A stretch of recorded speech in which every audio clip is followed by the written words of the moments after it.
Bonjour tout le monde, j'espère que vous allez bien. Donc on va faire le tirage pour l'autre, le deuxième partie des tirages sentimentaux hebdomadaires. Ce sera donc la semaine du vendredi 21 au vendredi 28 février 2025. La semaine dernière, le tirage était « L'autre laisse la mauvaise personne pour son paradis » à du travail spirituel. Voilà ce qu'étaient les énergies de la semaine dernière. On va faire le tirage donc pour l'autre. C'est l'autre en face de vous au niveau sentimental. C'est ce que j'appelle l'énergie masculine, que ce soit un homme ou une femme. Si c'était pas une énergie masculine avec des choses à régler, eh bien, vous ne regarderiez pas les tirages, puisque vous serez dans une relation eh bien, parfaite, où l'autre vous donne absolument tout ce que vous voulez et vous n'avez aucune question à vous poser. Donc pourquoi regarder un tirage pour vous dire il est parfait? Enfin, si le premier tirage, dans le tirage on vous dit il est parfait, mais peut-être dans celui-ci, on va vous donner les bémols. Ou alors on vous dit, vous allez regarder le tirage vous allez dire ah non, moi pas du tout, ça ne me parle pas du tout. Et dans ce cas-là, vous allez comprendre dans ce tirage l'autre pourquoi vous n'êtes pas dans une belle relation, parce que c'est, j'allais dire c'est un connard. Je ne sais pas, c'est peut-être pas la bonne personne juste. Bon, c'est parti. Qu'est-ce qu'on vous dit pour l'autre? Vous prenez si ça vous parle ou pas. Qu'est-ce qu'on vous dit pour l'autre pour cette semaine? L'autre au niveau sentimental, que ce soit un homme ou une femme, la personne en face de vous. Le 4 d'air, je ne sais pas s'il s'ennuie, mais il réfléchit. On a cette personne, il y a un temps de pause, de guérison, de réflexion. On a le 5 de feu. C'est un peu compliqué du côté de cette personne. On a cette personne qui attend, qui sait ce qu'il ou elle doit faire, mais c'est compliqué de le faire, de le dire, de vous aimer, de le dire, de s'engager, de l'exprimer, de faire ce qu'il y a à faire. Bon, il y a des conflits aussi. Cette personne est prise peut-être dans des conflits avec des gens, avec vous, dans des projets. Il y a une question de faire preuve de sagesse, de résilience. Le valet de terre. On vous dit qu'il ou elle manque de confiance en soi, a envie de prendre un nouveau départ avec vous, mais est timide, est réservé, a du mal. Il y a une idée aussi de nouveaux projets dans la vie de cette personne, de nouveaux projets professionnels, matériels, financiers, personnels, de choses à concrétiser, de choses à continuer. Cette personne manque de confiance en soi, est timide et réservée. On a le valet de feu. Pourtant, cette personne sait qu'il ou elle doit prendre un nouveau départ, doit faire quelque chose de nouveau, quelque chose de passionnant, quelque chose d'intéressant, quelque chose dans l'authenticité, dans la vérité, dans la sincérité. Cette personne doit prendre un nouveau départ, sinon authentique avec vous, en vous disant la vérité, en étant honnête, en étant aligné, en étant sincère. Cette personne vous voit, vous, féminin, dans l'attente envers lui, envers elle, en mode « mais quand est-ce qu'il va se bouger? Mais quand est-ce qu'il va le dire? Mais quand est-ce qu'il va s'engager, qu'il va agir ?» Et cette personne vous voit dans la résilience, dans l'acceptation, en mode « jamais, jamais ». Vous prenez un peu la tête à son sujet, mais plus vraiment, en mode « je crois qu'il ne le fera jamais, il ne le dira jamais, il n'avancera jamais ». Je me prendrai toujours la tête avec cette personne sur les mêmes sujets, ou je me prendrai toujours la tête avec cette personne sur ce sujet de pourquoi il fait pas. Et cette personne pense que vous ressentez dans votre cœur et dans votre âme que c'est la bonne personne quand même, en toute honnêteté, en toute authenticité, que vous vous dites non mais c'est quand même la bonne personne, c'est quand même une bonne personne. Alors on va préciser les cartes. Donc sur le 4 d'air, qu'est-ce qu'on vous dit ?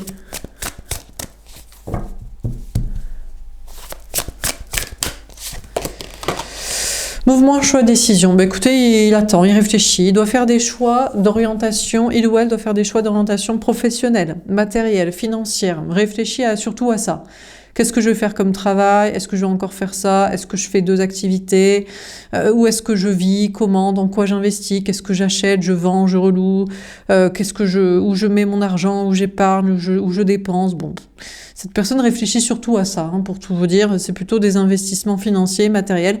Cette personne réfléchit peut-être à son chemin de vie. Avec qui je m'investis? Avec qui c'est plus pertinent de mettre de l'argent, de miser du temps, de miser de l'énergie, de miser des déclarations d'amour, des paroles, ou de l'attention ou pas quoi. Cette personne vous voit vous réfléchir à son sujet, mais vous voyez que vous constatez que ce qui l'intéresse le plus, c'est qu'est-ce qu'il va faire comme travail, où est-ce qu'il va habiter, où est-ce qu'il va mettre son énergie et son argent, c'est plutôt ça qui l'intéresse.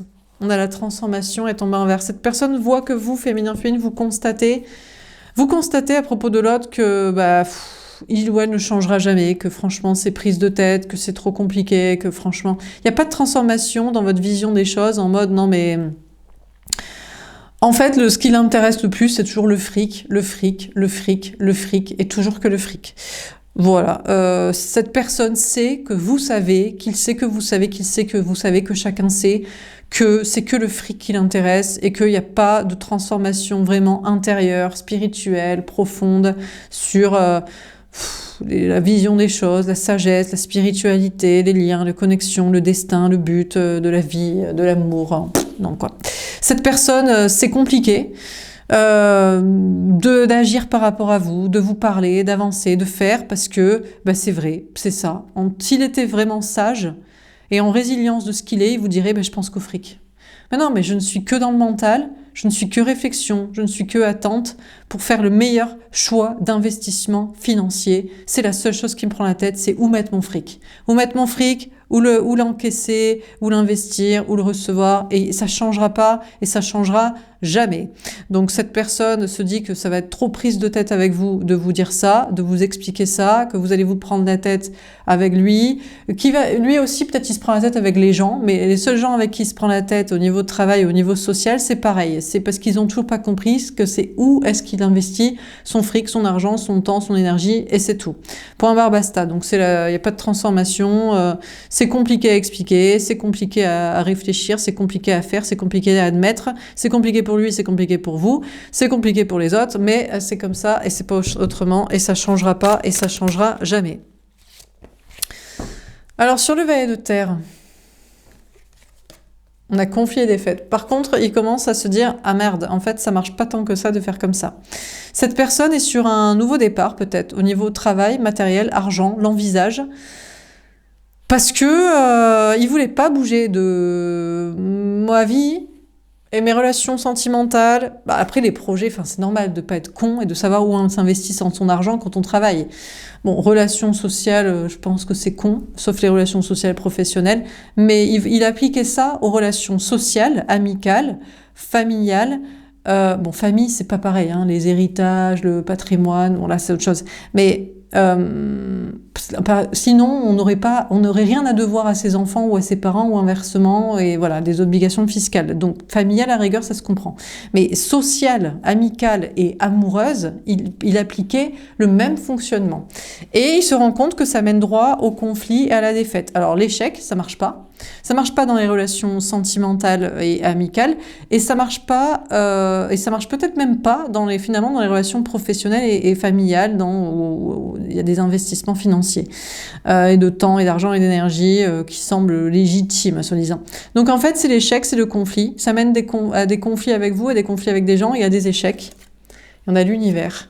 Et il sait qu'il doit mettre fin à un cycle par rapport à ça. Cette personne est sur un nouveau départ concret, mais a surtout peur du conflit avec vous. Il a peur de vous dire que c'est vrai qu'avec vous, c'est surtout un investissement financier, peut-être comme dans toutes ses relations, ou qu'il a pensé ça, qu'il a voulu ça, qu'il a souhaité ça, qu'il a cru ça, qu'il a misé comme ça, et que c'est plus le cas. Ou alors que c'est quand même toujours le cas. Il a peur d'aller droit au conflit, droit à la défaite, et il y a une fin de cycle de son côté en mode que soit il se dit non, vous allez le comprendre, c'est normal qu'il ait à un moment donné voulu miser sur vous financièrement, matériellement, professionnellement. C'est aussi normal qu'il arrête de faire ça. Et puis, donc fin de cycle de faire ça, ou nouveau départ qui marcherait mieux. Cette personne est sur un nouveau départ concret. Cette personne elle pense à des ambitions professionnelles beaucoup plus hautes, des choses liées à l'univers, aux énergies, au monde, aux autres, à la compréhension de toutes sortes de choses qui relient les choses et les gens ensemble. Il y a une question du monde aussi, des gens. Cette personne a envie de rencontrer plus de monde, plus de gens, d'autres personnes, de se lier à d'autres personnes, des gens qui ne sont pas pour des intérêts financiers, matériels et professionnels, de pouvoir comme ça. On a l'équilibre, waouh. Donc cette personne se rééquilibre dans ses énergies masculines et féminines, mais surtout son féminin sacré, d'équilibre, de sagesse, d'âme, de spiritualité, de valeurs beaucoup plus hautes, mais du masculin de concret. Maintenant, il va falloir appliquer cette évolution spirituelle intérieure, développement personnel, sagesse, voilà, sainteté, quoi, sainteté des relations, à des choses concrètes, à des projets professionnels, des projets matériels, des ententes, des collaborations amoureuses, aussi amoureuses, pas que matérielles, et familiales, et sociales, et professionnelles et compagnie. À souffrir en silence au 9 d'épée. Après, cette personne souffre quand même en silence. De ne pas vous parler. Il aimerait vous dire, oui, au départ, j'ai fait un calcul financier, professionnel, matériel avec toi, par exemple. Et après, j'arrête ça. Ou j'ai fait ça dans ma vie avec d'autres personnes et j'ai décidé de ne pas le faire avec toi. Ou cette personne, ou alors il l'a fait avec vous et puis là vous regardez pour un autre, vous dites ah c'est mon autre destinée et il avait juste un calcul financier avec vous et c'est fini basta. Donc cette personne écoute son cœur et son âme et se rééquilibre dans sa partie féminine d'honnêteté, d'authenticité, de vérité, mais il souffre de ne pas vous parler de son rééquilibrage qui s'est passé à l'intérieur de soi pour vous dire les choses autrement, de ce qu'il a décidé de faire désormais. Cette personne pense qu'avec vous, il y a un lien de flamme jumelle, mais c'est un lien de rééquilibrage de ses énergies pour qu'il soit dans une énergie féminine, d'authenticité et de vérité et pas de calcul financier. Est-ce que pour autant c'est destiné? Il pense que vous pensez que vous êtes toujours destinés l'un avec l'autre, que c'est votre cœur, votre âme, il y a du désir, il y a de l'amour, il y a de la passion, et que vous souffrez de son silence quand il ne vous parle pas, ou de ce lien, ou de ce destin, d'être ensemble, d'amour et tout ça, quoi. Alors, sur le 4 d'air, on a la papesse, les intuitions, la clairvoyance. Bon, il pense que vous, féminin, féminine, vous avez vu clair sur lui et qu'après réflexion et sagesse et introspection et guérison et un peu de patience, vous avez compris que ses intérêts étaient purement financiers avec vous. C'est tout. Même si c'est lié à de la spiritualité, de la clairvoyance, des énergies, ou je sais pas quoi. Cette personne aussi réfléchit et a envie de prendre un nouveau départ et de prendre une nouvelle orientation et peut-être de travailler dans le domaine clairvoyance, énergétique, spiritualité, développement personnel, sagesse, enseignement aux autres, exposition des vérités, découverte des mystères et compagnie, quoi. Sur le 5 de feu, et la transformation à l'envers. La mort, la transformation. Cette personne pense qu'il y a eu une grande transformation à l'intérieur de vous. Alors, il a fallu de votre côté un temps d'attente et de guérison pour admettre avec sagesse la stricte vérité et de ne plus revenir en arrière. Mais maintenant, il y a une transformation de votre côté. On a le 10 d'épée. Soit pour vous cette relation est terminée, mais vous n'en souffrez absolument pas, parce qu'il fallait comprendre la vérité de ses intérêts financiers. Et vous, ce qui vous libère, c'est la vérité. Si c'est la vérité, ben ça vous va, et vous êtes détente avec une fin de relation. Il y en a le 8 de bâton, d'ailleurs que c'est ce que vous lui diriez. Ou alors, la transformation, c'est qu'il y avait ça dans cette relation. Oui, il y avait des intérêts financiers, mais il y a aussi de l'amour et un destin et une passion. Et la transformation, c'est d'admettre cette partie-là et de ne plus souffrir de la partie intéressé, profiteur. Et que c'est ce qu'il vous dirait. De son côté, cette personne fait preuve de sagesse et de résilience et d'accepter quelque chose. Il ou elle aura toujours des intérêts financiers, matériels par rapport à vous ou dans sa vie, pensera toujours comme ça. Mais la transformation, c'est peut-être de vous libérer et de vous dire c'est fini entre nous, parce que c'était strictement financier avec toi. Ou alors, au contraire, de vous dire, c'est fini de t'utiliser financièrement, parce que entre nous, c'est amoureux, passionnel, destiné, c'est autre chose que ça. Donc cette personne, la transformation, c'est que cette personne doit vous parler et va vous parler pour vous libérer et pour vous dire, oui, ça a été un intérêt financier, matériel et professionnel et logistique. Vous savez, avoir des enfants, vivre avec, contracter un crédit, se marier, ça peut être des intérêts aussi. Hein. Se marier pour que vous soyez son infirmière à vie quand il sera vieux et malade, c'est pareil. Hein. Donc, il va vous dire que c'était juste ça et du coup, c'est terminé, il faut qu'il vous libère. de ce que vous avez cru que c'était plus amoureux, aussi amoureux, je sais pas, passionnel, ou alors que non, hein, qu'il n'y a plus la partie profit financier et matériel et logistique, il ne restera que l'amour. Donc cette personne va et doit vous parler pour vous libérer. Sur le valet de terre, on a le valet de bâton. Cette personne le sait au fond de son cœur et de son âme. Il doit absolument prendre un nouveau départ concret avec vous et vous dire la vérité. C'est la seule manière pour lui de ne pas aller totalement vers l'échec et la défaite. Il doit redorer son karma, il doit régler son karma parce qu'il vous a utilisé financièrement, matériellement, professionnellement, pour des ambitions, peut-être juste pour du bien-être, prendre votre énergie, votre attention, votre amour, pour après se sentir bien. Et donc, pour ne pas avoir de problème, cette personne doit être honnête avec vous et doit vous le dire. Prendre un nouveau départ concret avec vous pour mettre fin à ce cycle. De toute façon, vous attendez, vous connaissez déjà féminin la vérité, c'est-à-dire que vous savez qui c'est, c'était quoi le but de cette relation, de ce lien, de cette connexion. Point barre, basta. Et maintenant, il doit juste vous le dire et il le sait. Il doit voilà.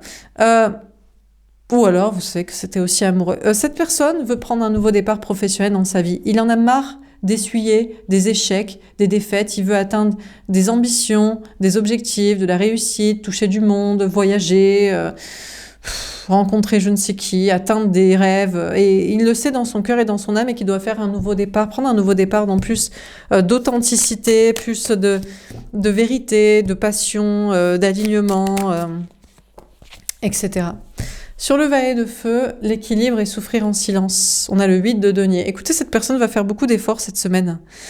Va travailler dur pour surmonter les challenges et les défis de ce nouveau départ personnel, professionnel, de passion, communication, authenticité, énergie, projet, vocation. On a le 5 d'épée.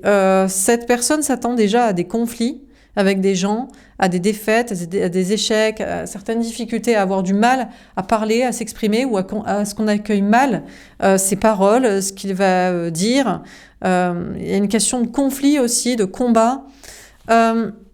Cette personne pense que dans votre cœur et dans votre âme, vous vous pensez toujours liés, toujours connectés, peut-être toujours destinés, que vous souffrez de son silence alors qu'il s'est rééquilibré et que vous voudriez qu'il vous dise la vérité et la nature exacte de votre lien, relation, connexion, et que vous travaillez uniquement pour cela, pour obtenir cette vérité, cette clarté et son authenticité de sa part, ou pour vous en détacher de ce besoin, de cette validation. Et cette personne est en conflit avec cette idée de doit-il vous parler ou pas? Souffre-t-il de ne pas vous parler, de ne pas s'exprimer, de ne pas admettre la vérité? Ou pense-t-il vous faire souffrir? Souffre-t-il de vous faire souffrir de son silence? Ou constate-t-il avec souffrance que vous souffriez de son silence, de son absence, et que c'est absolument plus le cas, et c'est lui qui souffre de ce constat-là, façon peut-être juste égo, ou peut-être vraie blessure émotionnelle de votre détachement, je m'en foutisme de son aveu, de je sais pas quoi. Alors sur le 4 d'air,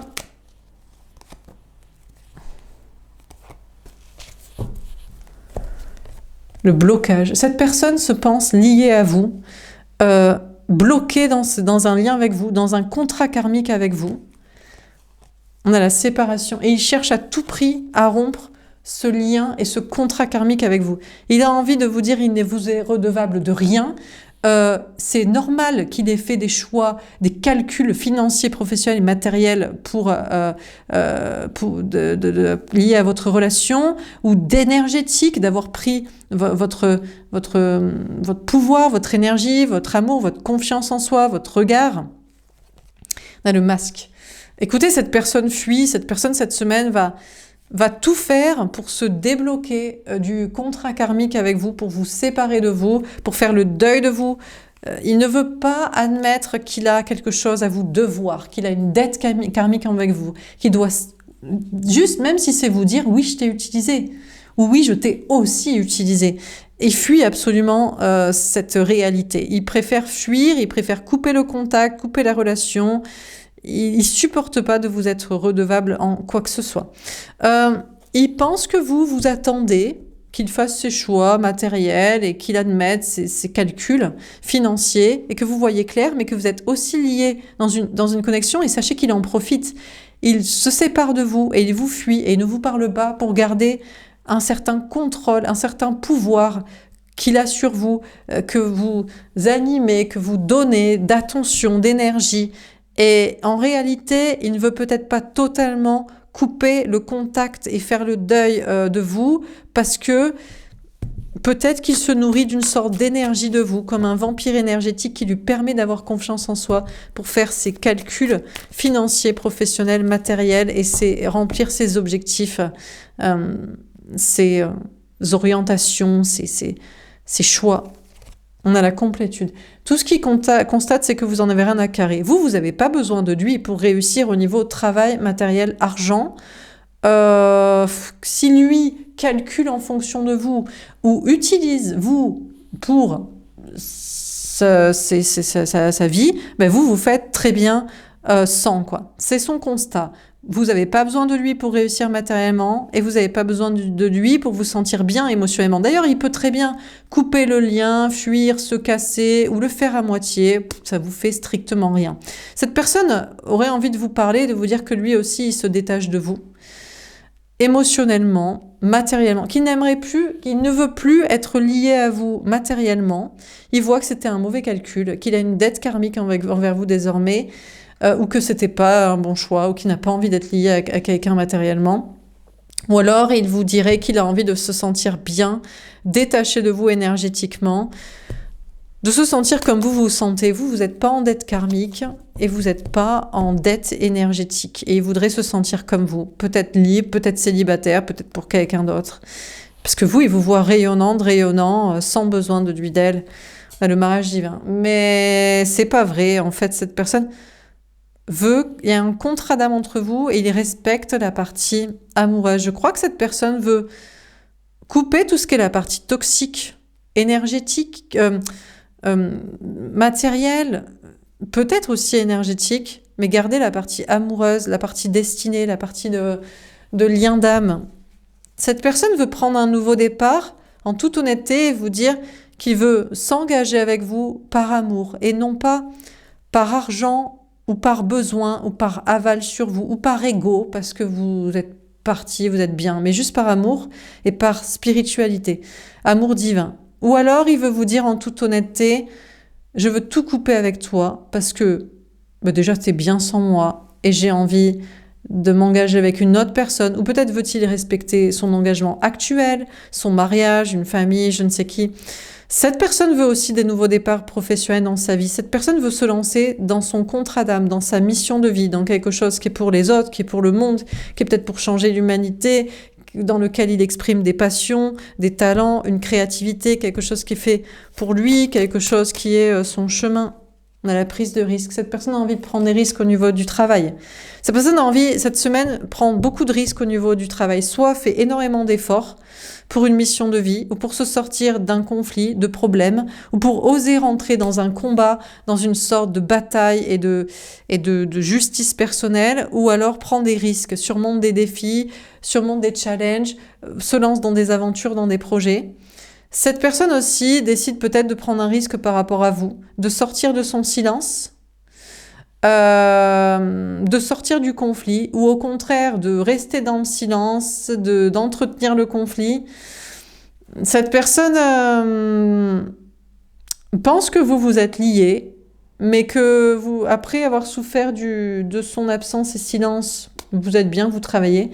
Et cette personne a envie de prendre un risque par rapport à vous. Soit aller dans votre sens, en mode « Ah ouais, tu t'en fous, que je parle pas, que je fais rien, tu fais ta vie, tu travailles. » Ben, tu vas voir, moi je vais prendre le risque de complètement me détacher aussi de toi. Ou alors le contraire. « Ah oui, dans ce cas-là, ben, je vais plus m'impliquer dans la relation. » Alors on termine. Sur le 4 d'air, etc., qu'est-ce qu'on vous dit ? La tour de Babel. Écoutez, il est clair que cette personne veut effondrer la partie karmique de votre lien, la dette karmique, la dette financière et matérielle, la dette de pouvoir, de contrôle, de manipulation. On a Salomon parce qu'il pense que c'est juste et qu'il faut arrêter maintenant les frais, il faut arrêter les conneries et il faut vraiment se séparer de vous, il faut vraiment faire le deuil de vous, il faut vraiment que vous le fassiez aussi et il faut qu'il arrête de jouer comme un chat avec une souris, il faut qu'il fasse vraiment, qu'il effondre tout ce qui est lié à vous, qu'il accepte de perdre tout ce qu'il avait cru être lié à vous matériellement aussi. On a Saint Thomas. Après, il est sceptique, il se dit... Oui, mais dans ce cas-là, si j'effondre tout ce qui est lié au matériel, je ne vais pas réussir parce qu'il se nourrissait de vous, hein, de votre présence, ou je sais pas, des intérêts, de trucs que vous lui filiez, bref, de ce qu'il y avait lié à vous. Donc il est un peu sceptique de devoir d'arriver à réussir sans vous, ou alors il sait qu'il doit effondrer la partie toxique, sa partie manipulatoire sur le lien, la relation, que c'est plus juste parce que il veut. En fait, c'est soit il veut plus du tout être avec vous et il faut qu'il il règle la dette karmique et financière et voilà matérielle, soit il veut être avec vous et il veut supprimer la partie toxique. Mais il est sceptique, il se dit, mais si j'effondre la partie manipulatoire, tu ne m'aimeras plus parce que tu m'aimes pas parce que je te manipule, tu m'aimes pas parce que je te fuis, tu m'aimes pas parce que je suis un connard énergétique dominant. Est-ce que tu m'aimes vraiment? Donc il est sceptique en fait sur effondrer le matériel lié à vous pour s'en sortir ou effondrer le toxique de manipulation pour votre amour, quoi. Enfin, pour conserver votre amour. Il n'est pas sûr de ça. On a Karine Abel. Cette personne est en conflit avec soi-même. Est-ce que je dois vraiment faire ça? Est-ce que je dois vraiment supprimer la dette matérielle ou supprimer la dette karmique, toxique? On a la scène. Il a besoin d'en parler à des amis. Il va en parler à des amis, à la famille, au travail, je sais pas qui... pour savoir leur avis. On a les évangélistes. Il fera le tri d'ailleurs. Il va pas le prendre l'avis de tout le monde parce que je pense que dans le lot, il y a sûrement des gens qui lui diraient ouais, vas-y, on s'en balèque, t'as rien à lui devoir, t'as rien à lui rendre, t'as rien à lui payer, t'as rien à lui. Ou vas-y, continue, vas-y, tu l'as ta botte, continue de manipuler, continue de faire ci, continue d'être dans le silence, de fuir, ou d'être toxique, ou d'être méchant. Donc il va demander à des potes, mais il va pas prendre l'avis de tous ses amis. Parce que le problème, c'est que cette personne vous voit aussi très heureuse, très heureux, très bien. Donc il se dit, mais qu'est-ce que j'ai à rendre à cette personne qui s'en balèque, quoi. Donc bon. Il y a une question pour lui de prendre une indépendance aussi matérielle. Il pense travailler seul, vivre seul, faire seul. Parce qu'il y a trop de conflits dans son travail ou avec des gens, ou vie commune, famille, amis, travail, collègues. Bon, cette personne est plutôt... Il faut qu'il ait du soutien. Il se dit, je vais pas quand même réussir à travailler seul. Il faut que j'ai des partenaires sociaux, amicaux, professionnels et compagnie. Alors, on a Marie. Cette personne pense que vous êtes... comme un guide pour lui, un protecteur, une protectrice, un parent. On a le Saint Graal. Cette personne pense que vous êtes son grand amour. Hein. On a Jésus-Christ et qu'il est la personne destinée, sage qu'il vous faut, la personne idéale, parfaite. On a Gabriel, c'est les messages de ces anges. Cette personne recevra ce message, cette prise de conscience. On a la prédication et il vous dira la bonne parole, il vous dira ce qu'il faut. Hein. Il vous dira que vous êtes son contrat d'âme destiné, d'amour destiné, parce que vous l'aimez, vous le protégez, et parce qu'il est sage et pur et qu'il a le bon comportement, il peut l'avoir et il peut le dire. À moins que, il sait dans son cœur et dans son âme que la personne destinée, c'est une personne avec qui il est marié, il y a des questions d'enfants, de famille. Ça peut être vous aussi, mais ça peut être quelqu'un d'autre. C'est cette personne son grand amour et en sagesse, il le sait et il doit le dire et il le dira. Il le dira à l'autre, il le dira à vous, il dira ce qu'il faut. Cette personne aussi, il y a une question de contrat d'âme, là, de mission de vie. Il doit maintenant être un protecteur pour les autres. Il doit faire des choses qui le passionnent, qui sont faites pour lui. C'est un chemin de sagesse. Et cette personne est guidée par ses anges gardiens pour avoir les bonnes paroles, pour avoir le bon comportement et la bonne attitude et le bon discours. Dernière carte, on a la tentation. Cette personne pense que c'est une tentation du diable si on lui dit « Prends un risque, surmonte un défi, lance-toi dans cette aventure, fais quelque chose de difficile au niveau du travail, travaille beaucoup, fais plus d'efforts. » Cette personne pense que c'est « Ouais, vas-y, flemme, hein. Trop dur, flemme, trop challengeant, compliqué. » On a la Bible. Et pourtant, il le sait. Cette personne a beaucoup de choses à dire, beaucoup de choses à écrire, beaucoup de choses à exprimer et beaucoup de choses à faire. Il va falloir qu'il le fasse au lieu de croire qu'il ne doit pas le faire. Et il va en prendre conscience. Cette personne aussi doit prendre le risque, par rapport à vous, de vous parler, de sortir de son silence ou d'arrêter de croire que vous souffrez de son silence ou je sais pas quoi, régler un conflit, régler un problème et prendre ce risque-là. Et il pense que c'est le diable qui le tente et pourtant il aurait beaucoup de choses à vous dire, beaucoup de choses à vous exprimer. Peut-être va-t-il l'écrire. Bon, alors qu'est-ce qu'on vit dans ce tirage? On a le 4 d'air. Écoutez, on a cette énergie masculine qui réfléchit cette semaine. Cette personne réfléchit à ce qu'il a à vous dire, à vous exprimer, parce que soit vous êtes la vraie personne qui lui est destinée, il faut qu'il arrête avec la toxicité de comportement ou la dette karmique et financière qu'il a envers vous. Soit il faut qu'il vous dise que c'est pas vous la bonne personne, parce que la bonne personne c'est une autre personne. Il y a peut-être des histoires de mariage et d'enfants, peut-être aussi il doit vous dire que c'est vous pour cette raison ou que c'est l'autre pour cette raison. Il y a une question de réfléchir à tout ça. Et puis aussi, il réfléchit à un travail dans la communication, dans l'expression. Mais il se dit, il est sceptique, il se dit, oui, mais qu'est-ce que ça m'apporterait? Ou vais-je réussir? Ou... Bref. Cette personne voit que vous réfléchissez beaucoup à son sujet, mais que la seule chose que vous constatez, qu'il est toujours en train de faire des calculs financiers, d'orientation de vie matérielle. Et il sait aussi que ça, vous le savez, et qu'il le sait, que vous le savez, et qu'il aurait beaucoup de choses à vous dire. Peut-être qu'il doit vous dire, bah oui, évidemment, avec toi, ce n'est que des calculs financiers, professionnels, matériels, et compagnie, et d'orientation de vie, et voilà, c'est tout. Ou alors, il sait qu'il doit vous dire bien plus d'autres choses que ce que vous croyez qu'il pense que vous pensez que c'est ça. Voilà pour ce tirage, et peut-être le fera-t-il. Il y réfléchit en tout cas, ou il y réfléchit à tout ce qu'il a à vous dire, à vous écrire. Voilà pour ce tirage, j'espère que ça vous aura parlé et aidé. N'hésitez pas à me faire un petit retour. Je vous souhaite une belle journée et je vous dis à bientôt. Au revoir.